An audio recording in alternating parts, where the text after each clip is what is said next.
नमस्कार, welcome to Bihar civils. मैं हूं आलोक सिंह और आज के इस वीडियो में डिस्कस करेंगे 9 दिसंबर 2021 के बिहार करंट अफेयर्स, साथ में नेशनल और इंटरनेशनल इवेंट्स भी डिस्कस करेंगे। ये काफ़ी इम्पोर्टेंट सीरीज है जिसमें हम Bihar plus national plus international discuss करते हैं डेली बेसिस पे। मॉर्निंग में ये वीडियो आपको 8 बजे मिल जाता है। तो अगर आप बिहार के किसी एग्ज़ाम्स की प्रिपरेशन कर रहे हो, जैसे BPSC, CDPO, Bihar SI, Bihar SSC और बिहार के दूसरे किसी एग्ज़ाम की प्रिपरेशन कर रहे हो, तो इस सीरीज़ को डेली बेसिस पे फॉलो कीजिए, आपको बेनिफिट दिखेगा। और हर रोज़ का पीडीएफ आपको डिस्क्रिप्शन बॉक्स में मिल जाता है। तो पहले सवाल से शुरुआत करते हैं आज के इस सेशन का। Bihar government has approved how much amount for 4 Ayush medical colleges. तो बिहार सरकार ने 4 आयुष मेडिकल कॉलेजों के लिए कितनी राशि स्वीकृत की है? तो ये राशि है 8.39 अरब रुपए। कितना? 8.39 अरब, या फिर लगभग कह सकते हैं 8 मिलियन रुपए। ठीक है। तो ये बिहार सरकार ने अप्रूव कर दिए हैं 4 मेडिकल कॉलेज। अब ये जो 4 आयुष मेडिकल कॉलेज हैं, ऐसा नहीं है कि ये 4 आयुष मेडिकल कॉलेज नए बन रहे हैं, ये ऑलरेडी हैं। बस इसमें जो है बहुत कुछ फैसिलिटीज़, इंफ्रास्ट्रक्चर इम्प्रूवमेंट, बहुत कुछ चीज़ें इसमें फैसिलिटीज़ बढ़ाई जाएगी, जिससे जो है आयुष मेडिकल कॉलेज काफ़ी एक विकसित होगा, इम्प्रूवमेंट आएगी, तो आयुष से हमारा इलाज, ट्रीटमेंट ये हो सकेगा। अब आप कहोगे आयुष तो हम बहुत बार सुनते हैं, लेकिन क्या है आयुष? तो देखिए, हमारा जो 7 ट्रेडिशनल तरीका है, traditional system of health care है, भारत में काफ़ी पहले से यूज़ किया, ऋषि मुनि के टाइम से यूज़ हुआ करता था। जैसे आयुर्वेद हो गया, योगा हो गया, नेचुरोपैथी, यूनानी, सिद्धा, होम्योपैथी, इन सब चीज़ों को मिलाकर एक मंत्रालय भारत सरकार ने बनाई है। ठीक है, क्या है? ये है आयुष।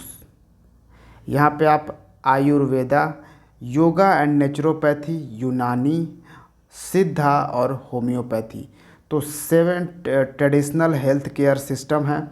इनसे क्या है कि मतलब हम उसको प्रमोट कर रहे हैं, इसलिए हमने एक कंप्लीट आयुष मंत्रालय ही पूरा बना रखा है। ठीक है, तो ये चीज़ें भी याद रखिएगा, बहुत ही इम्पोर्टेंट है। और इस मंत्रालय को 2014 में ही फॉर्म किया गया था, यानी कि ये एनडीए गवर्नमेंट ने ही बनाया है। और अगर करेंट में बात करें तो यूनियन मिनिस्टर ऑफ आयुष कौन है? वो हैं सर्बानंद सोनोवाल। जी हाँ, बहुत ही इम्पोर्टेंट है, याद रखिएगा। अब इसमें जैसे 4 मेडिकल कॉलेज हैं, जैसे राजकीय अयोध्या शिव कुमारी आयुर्वेद कॉलेज बेगूसराय में है, राजकीय राय बहादुर शाह होम्योपैथी हॉस्पिटल मुजफ्फरपुर में है, राजकीय महारानी रामेश्वरी भारतीय चिकित्सा विज्ञान संस्थान दरभंगा में है, राजकीय तिब्बी कॉलेज है जो कि कदम कुआं पटना में है। तो ये 4 कॉलेजों को यहाँ पे इसलिए ये अमाउंट अप्रूव किया है बिहार सरकार ने। ठीक है, याद रखिएगा, ये बिहार सरकार ने अप्रूव किया है। नेक्स्ट है, who is appointed as the director of Patna AIIMS. तो पटना एम्स के निदेशक के रूप में किसे नियुक्त किया गया है? तो पटना एम्स के निदेशक अभी बन चुके हैं सौरभ वार्ष्णेय। सौरभ वार्ष्णेय को एडिशनल चार्ज एक्चुअली मिला है, क्योंकि सौरभ वार्ष्णेय जो हैं वो ऑलरेडी देवघर एम्स के डायरेक्टर हैं। जी हाँ, तो इसके ऑलरेडी ये डायरेक्टर हैं। अब इनको एडिशनल चार्ज मिल गया है पटना एम्स का भी, सौरभ वार्ष्णेय को, और इन्होंने रिप्लेस किया है प्रभात कुमार सिंह, जो कि पटना एम्स के पहले डायरेक्टर कौन थे? प्रभात कुमार सिंह, और ये हो गए अब retired. Next, where is the 21st India Russia annual summit 2021 held. तो 21वां भारत रूस वार्षिक शिखर सम्मेलन 2021 कहाँ आयोजित किया गया है? तो ये आयोजित हुआ है न्यू दिल्ली में। ऑब्वियसली ये इंडिया में आयोजित हुआ है, क्योंकि आपको मालूम होगा 6 दिसंबर को राष्ट्रपति रसिया के राष्ट्रपति पुतिन, व्लादिमीर पुतिन भारत आए और पीएम मोदी से इनकी मुलाकात हुई। फिर उसके बाद 2+ डायलॉग भी हुआ है, यानी कि जो हमारे रक्षा मंत्री हैं उनके साथ, रसिया के रक्षा मंत्री के साथ, फिर भारत के जो एक्सटर्नल अफेयर्स मिनिस्टर हैं एस जयशंकर साहब, उनका जो मीटिंग हुआ वो रसिया के एक्सटर्नल मिनिस्टर के साथ हुआ। ठीक है। नेक्स्ट है a new species of butterfly zographetus dzonguensis has been discovered in. तो ये इसका साइंटिफिक नाम है इस तितली का। तो बताइए कि ये तितली कहाँ मिली है। तितली की एक नई प्रजाति है जैग्रोफेटस जोंगनेसिस की खोज की गई है। ये कहाँ पे की गई? तो ये सिक्किम में मिला है। जी हाँ, option D is the correct answer. यहाँ पे आपसे मैं सवाल पूछूंगा, बताइए कि सिक्किम का बॉर्डर जो है कितने अंतर्राष्ट्रीय यानी दूसरे देश से मिलता है, कितने नंबर लिखिएगा। नेक्स्ट है name of India's first survey vessel launched by GRSE। तो गार्डन रिच शिप बिल्डर्स के द्वारा जो है पहला भारत का सर्वे वेसल लॉन्च किया गया है, जो कि भारतीय है, इंडिजिनस है, वो कौन सा है? GRSI द्वारा लॉन्च की गए भारत के पहले सर्वेक्षण पोत का नाम बताएं। यह है संध्याक। Option C is the correct answer. संध्याक है जो कि हमारे मैरीटाइम लिमिट्स को प्राप्त करने में मदद करेगा। फिर जो है ओशेनोग्राफी का जो है डेटा कलेक्शन में मदद करेगा, जियोग्राफिकल डेटा कलेक्शन में मदद करेगा संध्याक। ठीक है, तो बहुत ही इम्पोर्टेंट है, याद रखिएगा। और GRSE का हेडक्वार्टर आपको पता है? Garden rich ship builders and engineer limited इसका जो फुल फॉर्म होता है, और इसका हेडक्वार्टर आपको मिलेगा कोलकाता में। ठीक है, याद रखिएगा। नेक्स्ट है Semeru volcano has erupted on the Java island of which country.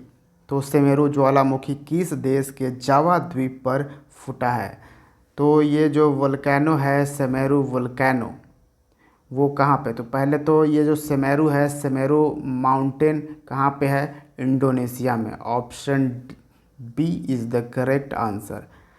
Semeru जो है वो ये इसके जो जावा एक आइलैंड है, इंडोनेशिया का जावा आइलैंड, वहाँ का सबसे लंबा सेमेरू माउंटेन है, वहीं पे वोल्केनो एरप्ट हुआ है।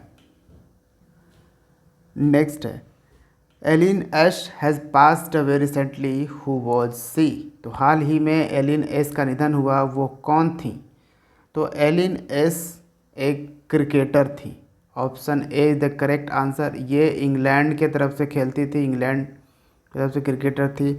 और देखिए मैं बता दूं, ये अब तक की सबसे बूढ़ी, सबसे बुज़ुर्ग टेस्ट क्रिकेटर थी अब तक बची हुई। जब इनका डेथ हुआ उस वक्त के ये सबसे बूढ़ी टेस्ट क्रिकेटर थी। इससे आप यही से पता लगा सकते हैं कि इन्होंने सीक्रेट इंटेलिजेंस सर्विस में काम किया था वर्ल्ड वॉर सेकेंड के time.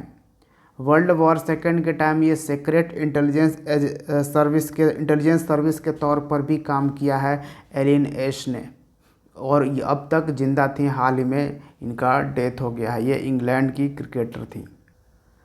Next, what is the name of India's first biometrics based digital processing system in airports. तो हवाई अड्डों में भारत के पहले बायोमेट्रिक आधारित डिजिटल प्रोसेसिंग सिस्टम का नाम क्या है? ये क्या है? ये भारत का पहला है biometrics based digital processing system. ये एक तरह से आपका वो फेस स्कैनिंग करेगा। ठीक है, बायोमेट्रिक्स है। तो ये कौन सा सिस्टम है? इस सिस्टम का नाम क्या है डिजी यात्रा। Option D is the correct answer. ये एक्चुअली में पेपरलेस करने के लिए बात करिए। पूरा जो यात्रा है, पूरा जो ट्रैवल या टूर है, वो बिल्कुल पेपरलेस होगा, बिल्कुल सब इलेक्ट्रॉनिक्स तरीके से होगी। और इसको लॉन्च किसने किया है वो भी याद रखिएगा, वीके सिंह ने इसको लॉन्च किया है। वीके सिंह हैं कौन? ये हैं minister of state for civil aviation. ये मिनिस्टर राजकीय मंत्री हैं सिविल एविएशन के। लेकिन कौन मिनिस्टर कौन है, सिविल एविएशन मिनिस्टर कौन है? तो ज्योतिरादित्य सिंधिया। ठीक है। नेक्स्ट है India's first indigenous commercial server has been named as. Bharat के पहले स्वदेशी वाणिज्यिक सर्वर का नाम क्या है? तो ये पहली बार भारत में ये सर्वर बना है, बिल्कुल इंडिजिनस है और इस सर्वर का नाम है Rudra. Option C is the correct answer. इसको लॉन्च किसने किया है? तो राजीव चंद्रशेखर ने लॉन्च किया है, जो कि हैं minister of state for electronics and IT. तो ये भी याद रखिएगा। लेकिन रुद्र को डेवलप किया किसने? इस सर्वर को डेवलप किसने किया है? इसको किया है सी डैक ने इसको डेवलप किया है। सी डैक यानी कि centre for development of advanced computing. ठीक है। और किसके अंडर ये काम हुआ है, इसको डेवलप किया गया है? तो under national super computing mission. Next important सवाल पे चलते हैं। Aquarian 2021 is a joint military exercise between India and the army of which country? तो एक्वेरियन 2021 भारत और सेना के बीच किस सेना के बीच एक संयुक्त सैन्य अभ्यास हुआ है? तो देश बताना है। तो भारत तो एक है, एक एक्वेरियम 2021 में शामिल। दूसरा देश है मालदीव्स। जी हाँ, option B is the correct answer. और ये जो एक्वेरियम 2021 था, ये 11वां एडिशन था, 11th एडिशन, 11वां संस्करण। ठीक है। और कहाँ पे हुआ था ये वाला जो एक्सरसाइज कहाँ पे संपन्न हुआ था? एक मालदीव्स में ही काढ़ू आइलैंड है। ठीक है, वहाँ पे हुआ था। तो ये भी बहुत इम्पॉर्टेंट है, याद रखिए। अब बात करें कुछ एक्सरसाइजेस की जो 2021 में हुए हैं, बहुत ही इम्पॉर्टेंट, जैसे सिम्बेक्स एक्सरसाइज। सिम्बेक्स 2021 जो एक्सरसाइज हुआ, ये भारत और सिंगापुर के बीच में होता है। ठीक है। इसको यहाँ से आप समझ सकते हैं सिंगापुर इंडिया मैरीटाइम एक्सरसाइज। ठीक है। तो ये चीज़ें आपको समझना है। फिर मालाबार एक्सरसाइज जो कि होता है यूएसए, जापान और ऑस्ट्रेलिया के बीच में। ठीक है। कौन? यूएसए, जापान, ऑस्ट्रेलिया और इंडिया। तो ये भी याद रखिएगा। फिर हमने 2021 में ही किया है एक्सरसाइज कोंकण। ठीक है। एक्सरसाइज कोंकण किसके साथ हम ये करते हैं? यूनाइटेड किंगडम के साथ हम ये एक्सरसाइज करते हैं। फिर हमने एक्सरसाइज किया है जैर अल बहार। ये हम करते हैं कतर के साथ। ठीक है। भारत किसके साथ करता है? कतर के साथ ये एक्सरसाइज करता है। हमने इंद्र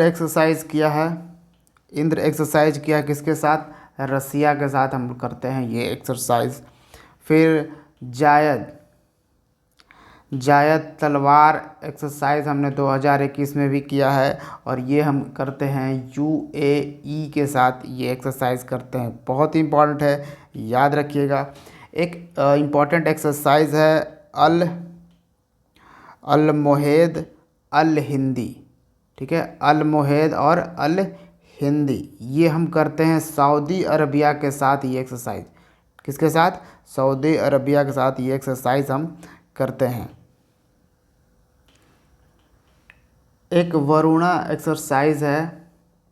वरुणा ये हम करते हैं किसके साथ? वरुणा एक्सरसाइज फ्रांस के साथ। ठीक है। ये नवल एक्सरसाइज है। फ्रांस के साथ हम एक करते हैं गरुड़, जो कि एयरफोर्स का एक्सरसाइज है। ठीक है। तो ये भी याद रखिएगा। हमने इस बार एक एक्सरसाइज किया है ले पेरोज एक्सरसाइज किसके साथ? इसमें फ्रांस, यूएसए, ऑस्ट्रेलिया, जापान और इंडिया शामिल था, लेप्रॉज एक्सरसाइज। ठीक है, ये ईस्टर्न इंडियन ओशन रीजन में हुआ था ये एक्सरसाइज। अब एक मोस्ट इम्पॉर्टेंट युद्ध अभ्यास जो एक्सरसाइज है वो हम किसके साथ करते हैं? यूएस के साथ करते हैं, अमेरिका के साथ करते हैं। ठीक है, तो ये भी याद रखिएगा। एक इम्पॉर्टेंट हर बार हमको एग्ज़ाम में मिलता है, डस्ट लीक जो एक्सरसाइज है वो हम करते हैं उज्बेकिस्तान के साथ। तो बहुत ही इम्पॉर्टेंट है, याद रखना है। और एक खंजर एक्सरसाइज भी है, खंजर एक्सरसाइज, ये हम किसके साथ करते हैं? किर्गिस्तान के साथ।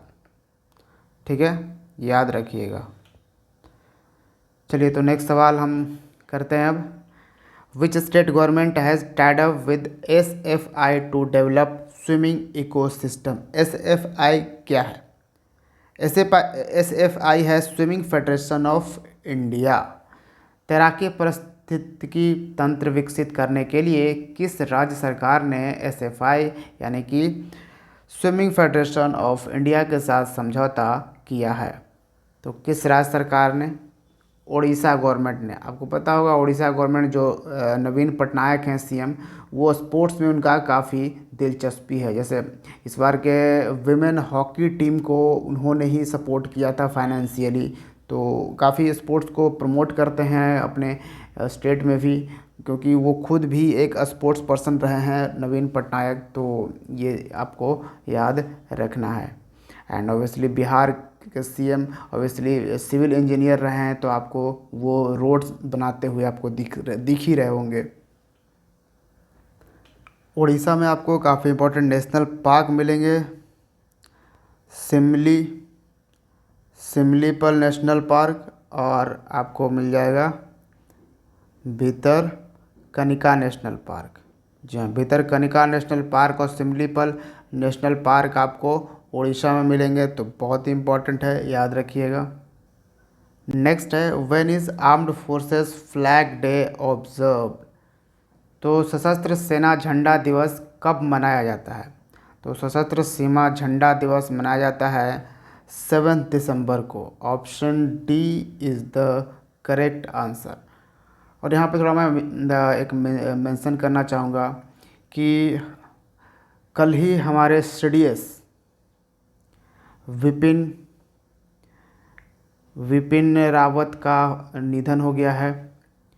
ठीक है, और ये हमारे पहले CDS थे, और विपिन रावत का जो है बहुत ही बढ़िया इनका पूरा व्यक्तित्व रहा है, और पूरा इनका जो कार्यकाल रहा है बहुत ही बढ़िया रहा है। और एक प्लेन क्रैश में इनकी डेथ हो गई है। ऑब्वियसली रसियन मेड M17 जो प्लेन थी, जो चॉपर था, ऑब्वियसली बहुत ही ये मतलब चॉपर में फॉल्ट है, बहुत ही मिस्टेक है, बहुत लोगों की इस चॉपर से डेथ हुई है।